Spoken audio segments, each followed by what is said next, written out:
Boot चाट कर assembly पहुंचा था। अच्छा, ये किसके बूट चाट के बाहर आए हैं? पूछे इनसे, ये किसके बूट चाट के आए हैं? यार बूट कौन चाट रहा है? ये पूरी कौम इनसे पूछे ये इनकी। अच्छा उमर साहब, मेरे सवाल का जवाब ये सियासी लोग हैं ही नहीं। उमर डार साहब, इनकी तरबियत वाली है, इनकी तरबियत का इशूज है, इनकी तरबियत का इशू है। इनको बात करने का अंदाज नहीं आता। देखे ना, देखे मतलब आप इस तरह के मेहमान आप कहते हैं जिनको जुबान जिनकी ठीक नहीं है उनको। एक सेकंड भाई, 8 सितंबर के बाद बिल्कुल वो 9 मई वाली पोजीशन पर आकर खड़ी हो गई है और मुज़ाकरात के दरवाजे भी तमाम अब बंद तोड़ गए, बल्कि जो उम्मीदें थी वो दम तोड़ गई हैं। अब कैसे निकलना है यहाँ से सर, ये बताएं। निकले बगैर तो पाकिस्तान आगे नहीं बढ़ेगा। सलमान भाई, इसका तो मैं बताता हूँ आपको, लेकिन उससे कबल जरा मेरे ये जो भाई साहब हैं मुस्लिम लीग नून वाले, मैं इनकी खिदमत में कुछ अर्ज करना चाहता हूँ। ज़िशान रफीक साहब हैं, मिनिस्टर हैं, वजीर बल्दियात हैं।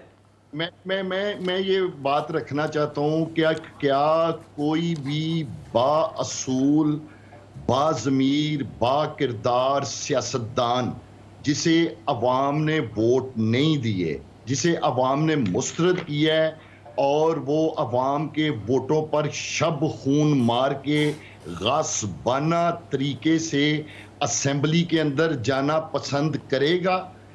ऐसा अमल ख्वाजा आसिफ जैसे बेशरम और बेहया सियासतदान ही कर सकते हैं। ज़ुबान को उमर डार साहब, मैं बेशरम है, इनको कैसा लगेगा?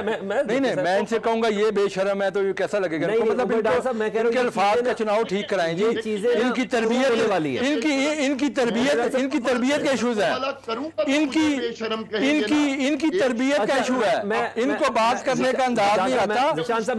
देखे ना, देखे मतलब आप इस तरह के मेहमान आप कहते हैं जिनको जुबान जिनकी ठीक नहीं है उनको। एक सेकंड, कम से कम अल्फाज का चुनाव बेहतर करें, तनकीद करनी होती है सुलझे तरीके से करें, कम से कम अपने आप को शो करें कि हमें कोई तहजीब आती है। पहली बात जो अगर नहीं भी है तो कम से कम शो जरूर करें। अच्छा ठीक है, लोगों को बेहयाई और पहली दफा हारे हैं, ये को पहली दफा हारे हैं हाजी आसिफ साहब से, हर इलेक्शन हारे हैं। आज तक काउंसलर नहीं बने, ये उसकी उन्होंने माजरत भी की नहीं, आज तक ये काउंसलर नहीं बने। मुझे बताएं, शर्म और हया वाली बात पे माजरत भी किसान पे मैं प्रोग्राम को आगे लेके चल बात कर रहे हैं। मैं तो ये 8 फरवरी के इलेक्शन की बात कर रहा हूँ। अच्छा, पुराना इनका सॉफ्टवेयर डिलीट हो गया, पुराना इनका सब डिलीट हो गया। इनको देखिए और उसके बूट चाट कर असेंबली पहुंचा था। अच्छा, ये किसके बूट चाट के बाहर आए हैं? पूछे इनसे, ये किसके बूट चाट के आए हैं?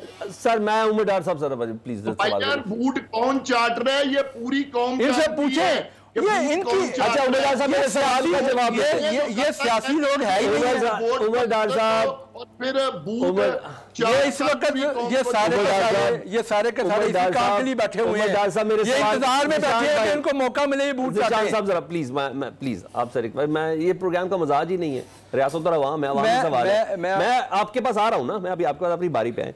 उमर डार साहब मेरे सवाल का जवाब दे दें। मुज़ाकरात की उम्मीदें दम तोड़ गई है, कैसे चलना है आगे कैसे बढ़ना है? सर आप दोबारा 9 मई वाली पोजीशन पे आ गए हैं, तासुर ये है।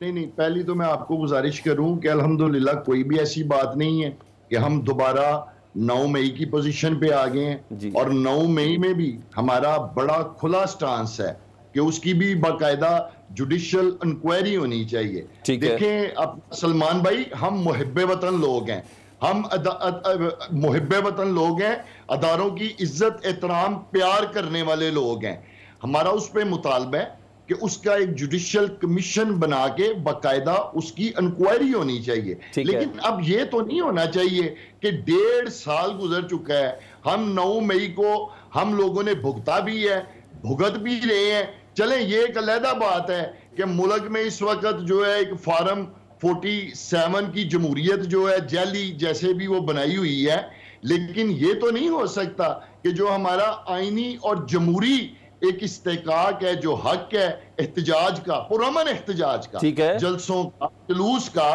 कि अब उनसे हमें रोका जाए। अच्छा उमर डार साहब, क्या फॉरेन पॉलिसी बना सकता है सूबे का वजीर आला? ये तो तरीका कोई नहीं है ना। बिल्कुल मैं आपको गुजारिश करूं, जब इस हुकूमत की कोई क्रेडिबिलिटी नहीं है, पूरी असेंबली जो है वो फॉर्म 47 के मेंबरान से भरी पड़ी है, अभी आप बात कर रहे थे कि पार्लियामेंट पे इतना बड़ा हमला हुआ है तो लीडर ऑफ द हाउस किधर है, और लीडर ऑफ द हाउस तो खुद फार्म 47 की पैदावार है।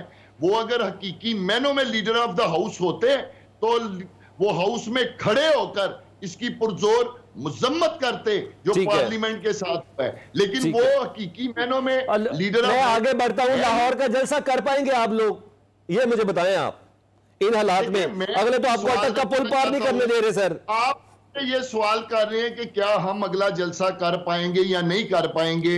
मैं ये पूछना चाहता हूं कि जब तहरीक इंसाफ की हुकूमत थी, इमरान खान साहब मुल्क के वजीर आजम थे, जब भी हमारी सियासी मुखालिफ जमातें, हाँ वो मुस्लिम लीग नून थी, पीपल्स पार्टी थी, JUI थी, जब भी एहतजाज के लिए इस्लामाबाद आए, इमरान खान साहब ने तो बड़े खुले दिल से उन्हें वेलकम किया।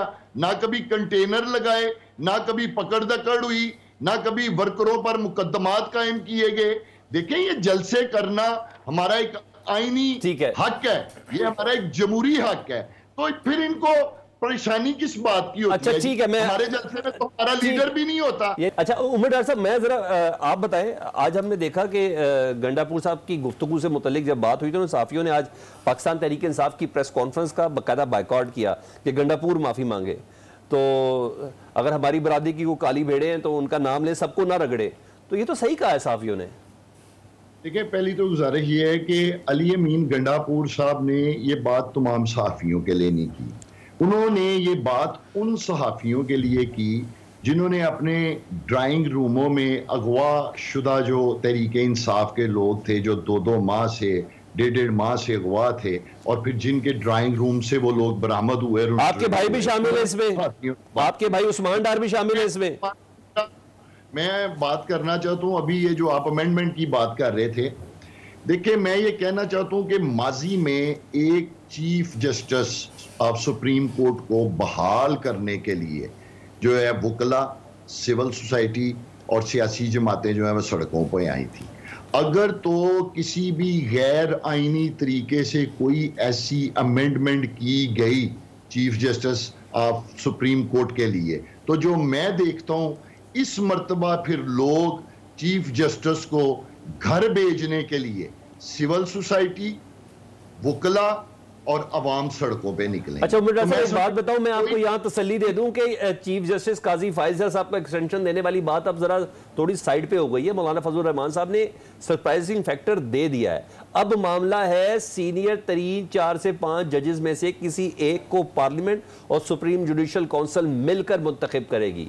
अब वो सीनियरिटी वाला जो मामला है कि सीनियर तरीन जज चीफ जस्टिस लगेगा, वो वाली बात नहीं है। अब 3 से 4 या 4 से 5 जजेस करेंगे, इसके ऊपर कानून साजी पर बात चल रही है इस टाइम, जो कल होना है। ठीक है, ठीक है, ठीक है सर, मैं समझता हूँ जी कमेटी जो है उसको बिल्कुल मेरिट के ऊपर जो जिसका इस्तेकाक है वो उसको आगे लाना चाहिए।